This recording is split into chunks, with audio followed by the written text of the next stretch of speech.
So, naubusan na ako ng tuyo or daing. So, sinabi ko kay Daddy Tim na pupunta tayo sa Asian store at parang bibili ako ng daing at saka tuyo. So, ito na nga, nakarating na kami no. Dinadrive kami ni Daddy Tim dito.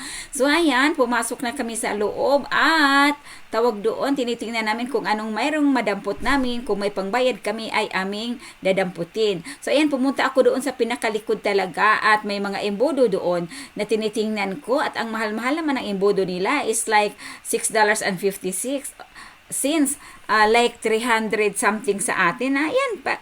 Embodo hindi naman yan siya stainless, ano lang, parang aluminum lang yan. Ayaw ko ng aluminum lang dahil magkakalawang yan, madali lang yan kalawangin. Mas maigi pa yung plastic na lang dyan kaysa ganyan.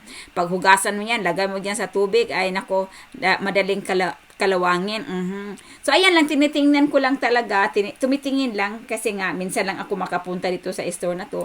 Marami nga silang utensils na pang kitchen, no? Pero, hindi ko gusto kasi nga hindi siya heavy duty yung, basta nasubukan na natin yung mga ganyang klase, madali lang talaga yung madali lang kalawangin. So, ang dami nilang magic sarap dyan. Nagtataka ako bakit yung mga ibang Pilipino, pag may umuwi, nagpapadala ng magic sarap na marami naman dito sa tindahan.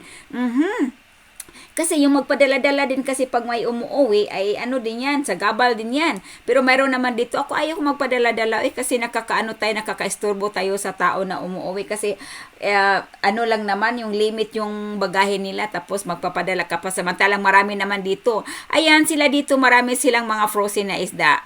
Hindi ako bumibili ng isda dito at hindi ako bumibili ng mga frozen na mga ganyan kasi hindi natin alam kung gaano na yan katagal dyan kasi iba pa naman tayo mga Pilipino, parang walang expiration. So si Daddy Tim, kasi nga nakakita siya ng saging, pero ang gusto ko na saging ay yung buo. In-slice na kasi yan, sabi ko kay Daddy Tim, ayaw ko yan. So may nakita akong buo na saging, pero tingnan nyo naman yan pagkaliit-liit. Pero ayun na nga, bumili lang ako ng isa dyan, subukan ko lang kung maganda ba. Tawa na lang ako ng tawa kasi nga lumiit nga yung nila. So ito na nga ang mga tuyo nila, pero wala yung gusto ko, yung bisugo talaga ang gusto ko nang dahil nga mas masarap ang bisugo. Mayroon sila parang smoked dried fish, ayaw ko yan kasi may nilalagay na yan kung ano-ano nakatimpla dyan. Nag-iingat ako kasi minsan kasi may gluten na tinitimplahan nila ng patis or pa man.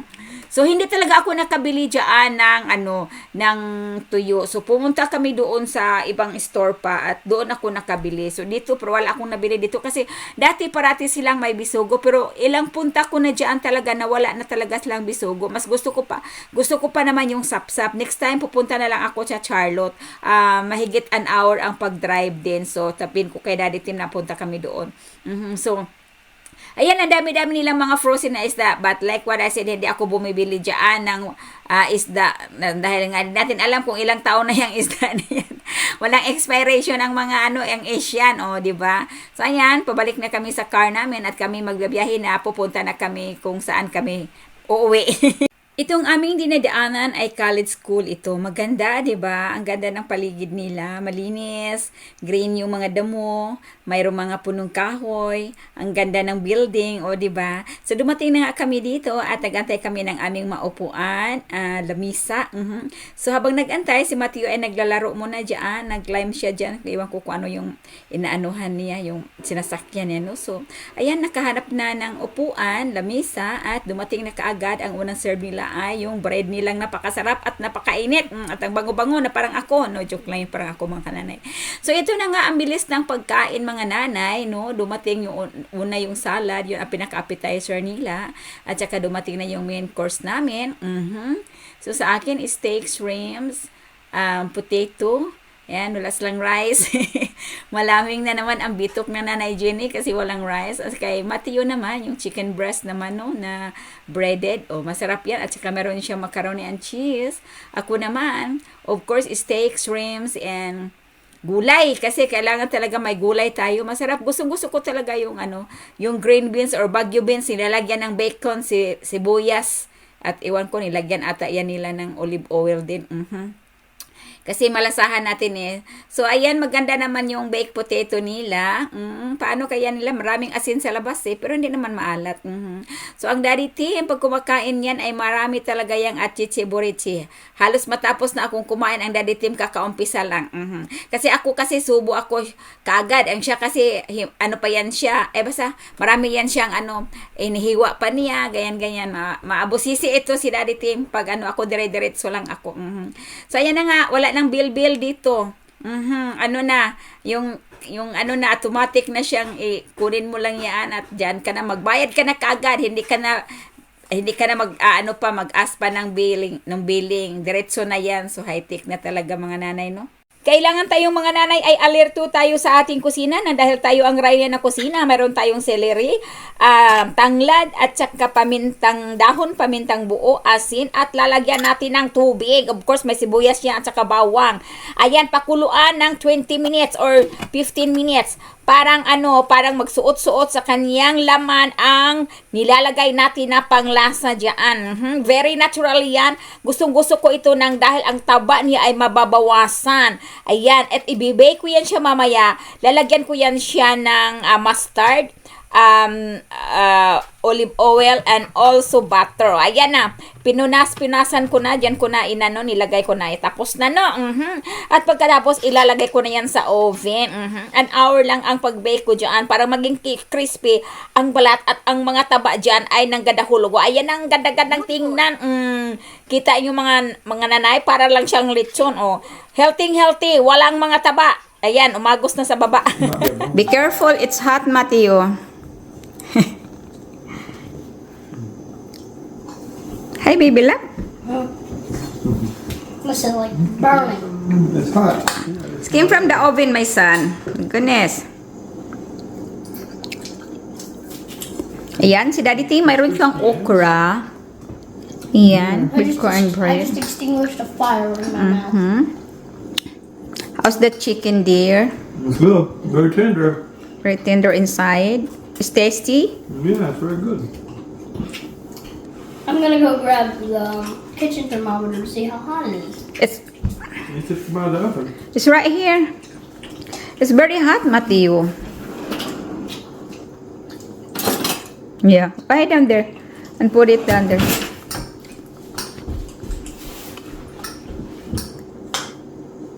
Put it in the middle. Put in the middle. This one down here, the big one. Oh. Is it 120? 120? 140? Wow, it's hot. 150? 160? Up to 160. It's on 160 right now. Yeah, I think it stopped. Subukan nyo itong pagkaluto, mga nanay. Very tasty. Namit good siya. Gal. Namit siya, mga nanay.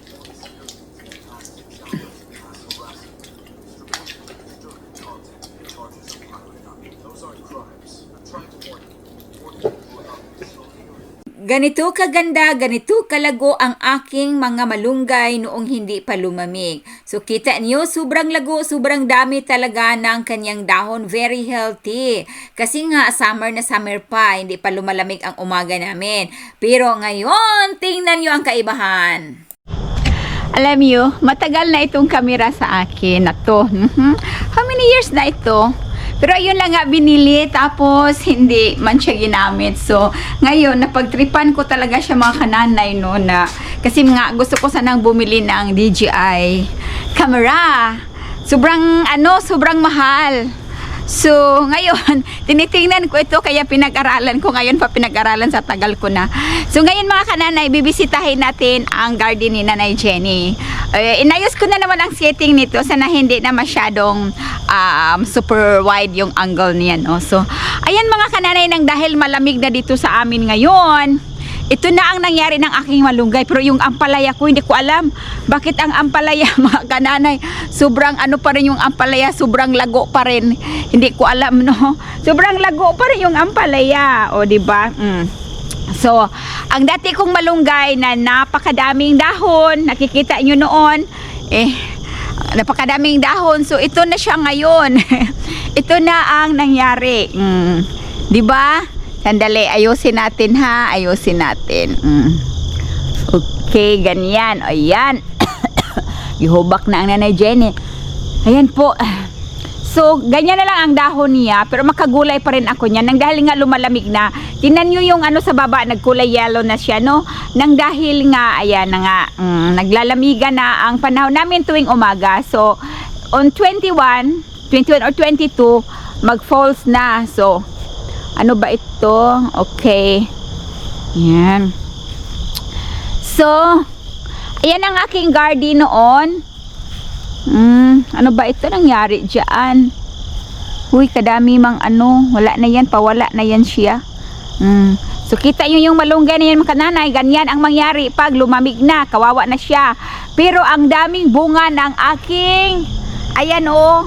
Kita nyo ba mga nanay? Uy, dito na lang tayo. Ang daming bunga ng ano ko, ng tawag doon.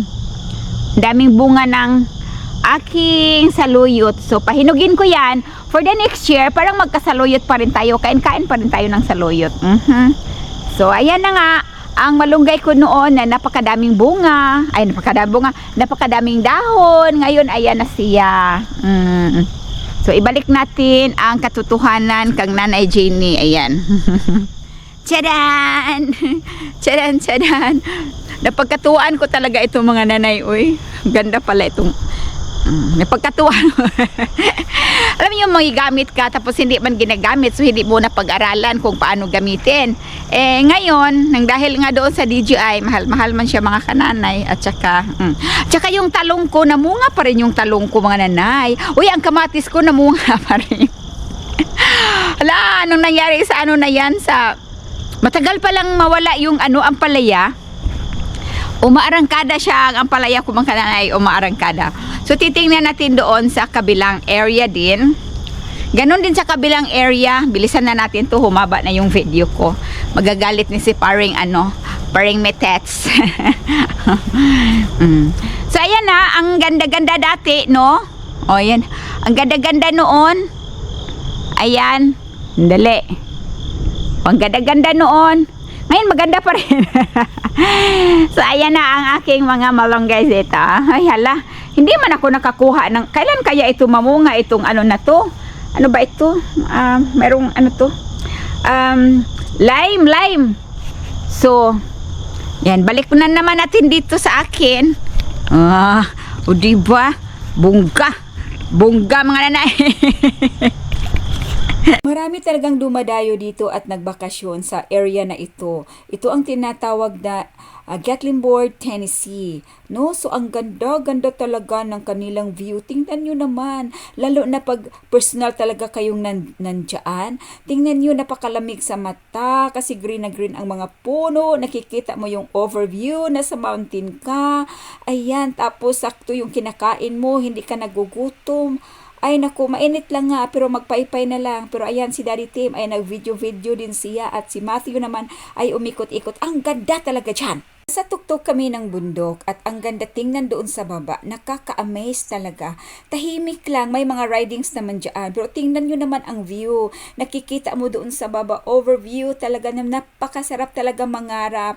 May kinakain ka, may pagkain, no? Tapos, ayun na nga, simpleng buhay talaga. Pero pag masdan mo ang kapaligiran, ay malinis, walang usok. Ayan, preskong-presko, ang ganda.